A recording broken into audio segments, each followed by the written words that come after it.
Assalamualaikum warahmatullahi wabarakatuh dan salam sejahtera. Terima kasih atas kesediaan untuk bersama-sama dalam majlis pengumuman pembentukan Jemaah Menteri yang baru. Sebenarnya ada beberapa anggapan bahawa pengumuman itu didahulukan. Saya nak jelaskan bahawa saya telah menetapkan dari awal pengumuman adalah 8.15 malam. Yang menetapkan awal itu hanya rakan-rakan yang berminat untuk menyegerakan, sebab itu disebut jam 5 yang baru saya sampai dari Tambun dan Ipoh tadi. Setelah menghadap Wah-Duli Yang Maha Mulia, paginya yang Di-Pertuan Agong, lepas itu Sultan Perak, dan kemudian majlis bersama rakyat di Tambun. Kabinet ini atau Jemaah Menteri ini adalah Jemaah Menteri Kerajaan Perpaduan. Maka ada beberapa prinsip yang diterima pakai untuk merangkul semua kekuatan induk dan dukungan berikutnya. Kekuatan induk itu adalah Pakatan Harapan yang mencatat jumlah undi terbanyak dan ahli parlimen terbesar, diikuti oleh Barisan Nasional yang memilih itu bersama dan GPS Sarawak. Ketiga tunggak ini telah sepakat bukan sahaja dalam membentuk Jemaah Menteri, tetapi menetapkan beberapa dasar utama. Governance atau tata kelola yang baik dan juga keutamaan memacu pertumbuhan ekonomi dan mengurangkan beban rakyat dari sudut kos sara hidup.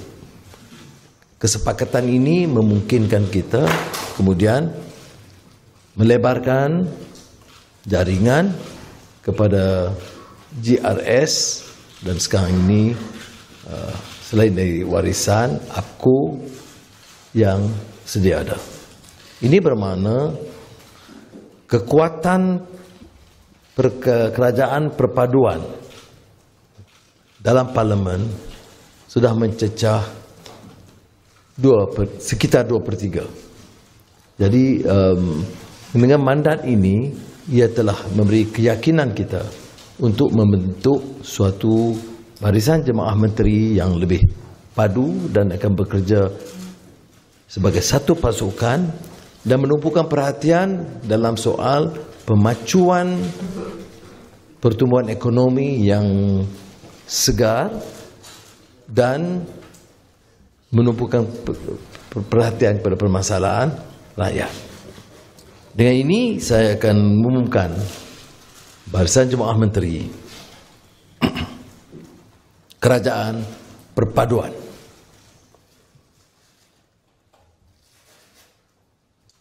Perdana Menteri Anwar Ibrahim dan Menteri Keuangan.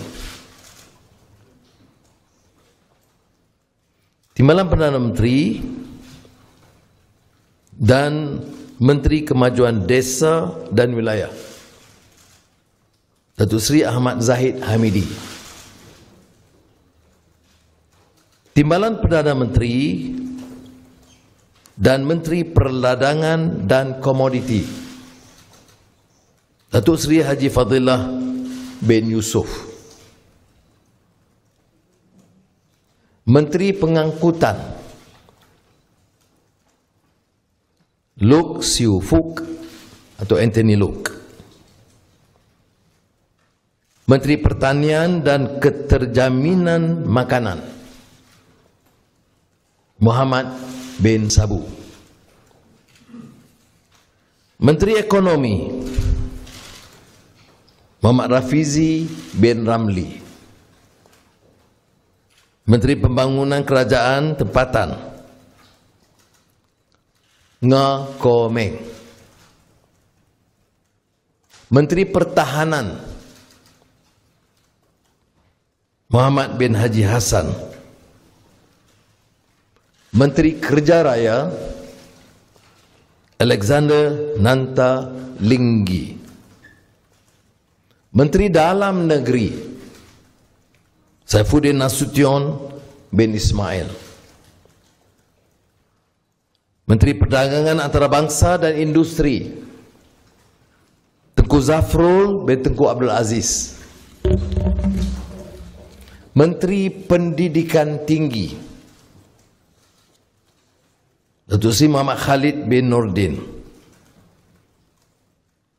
Menteri Sains dan Teknologi Chang Li Kang. Menteri Pembangunan Wanita, Keluarga dan Masyarakat Datuk Seri Nancy Betty Shukri. Menteri Perdagangan Dalam Negeri dan Kos Sara Hidup Salahuddin bin Ayub. Menteri di Jabatan Perdana Menteri Urusan Undang-Undang dan Reformasi Institusi Datuk Sri Azalina Betty Osman. Menteri Sumber Asli Alam Sekitar dan Perubahan Iklim Nik Nazmi bin Nik Ahmad. Menteri Pembangunan Usahawan dan Koperasi Iwan Benedict. Menteri Luar Negeri Datuk Sri Zamri bin Abdul Kadir. Menteri Pelancongan Datuk Sri Tiong King Sing. Menteri Komunikasi Digital Ahmad Fahmi bin Muhammad Fadil. Menteri Pendidikan Fadlina binti Siddiq. Menteri Perpaduan Negara Agu Anak Dagang.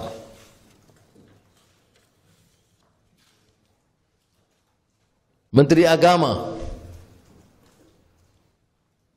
Ketua Mahkamah Syariah sekarang, Ketua Hakim Mahkamah Syariah Datuk Dr. Haji Muhammad Naim bin Haji Makhtar. Menteri Belia dan Sukan Yu Xiao Suan atau Hana Yu. Menteri Kesihatan Dr. Zaleha Betty Mustafa. Menteri di Jabatan Perdana Menteri Urusan Sabah dan Sarawak Armizan bin Muhammad Ali. Sementara itu, urusan kerajaan khususnya Kementerian Kewangan akan dibantu oleh beberapa penasihat yang tidak akan mengambil upah. Ia akan diketuai oleh penasihat Petronas Tan Sri Hasan Marekan. Okey, ada soalan?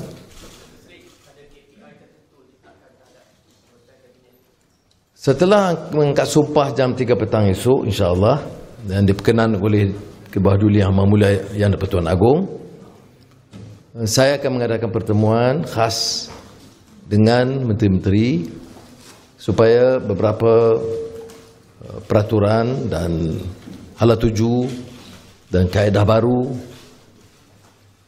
diperkenalkan dengan maksud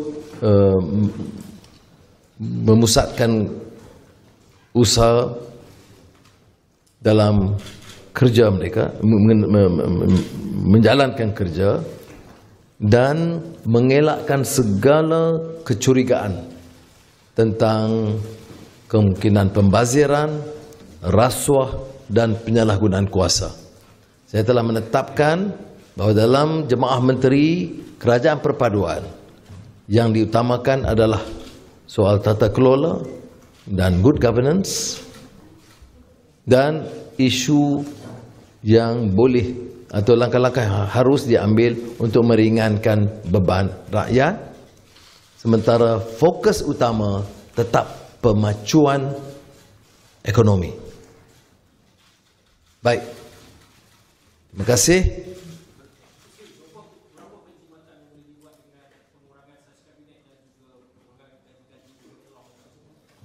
Penyematan sebenarnya itu adalah sekiranya kita dapat mengelakkan pembaziran, mengurangkan perbelanjaan yang sia-sia, yang seperti mana saya sebut, yang dimulakan oleh pejabat Perdana Menteri sendiri.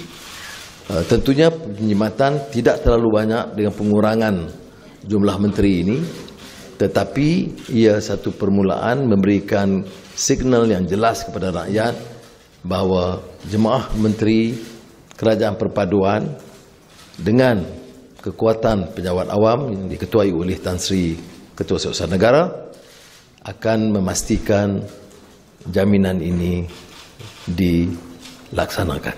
Terima kasih banyak. Assalamualaikum warahmatullahi wabarakatuh.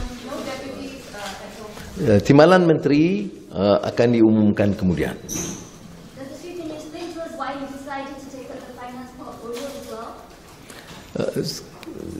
Saya tidak cenderung, tetapi saya mahu memulakan suatu pendekatan dan dasar dan memulih keyakinan terhadap ekonomi oleh peniaga tempatan dan pelabur asing.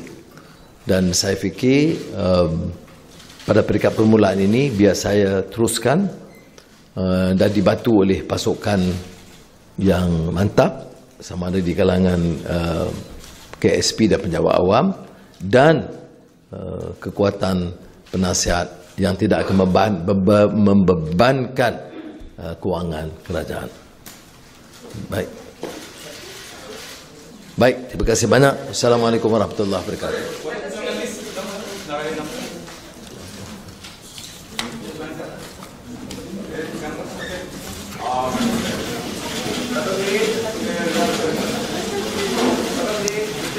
Terima kasih.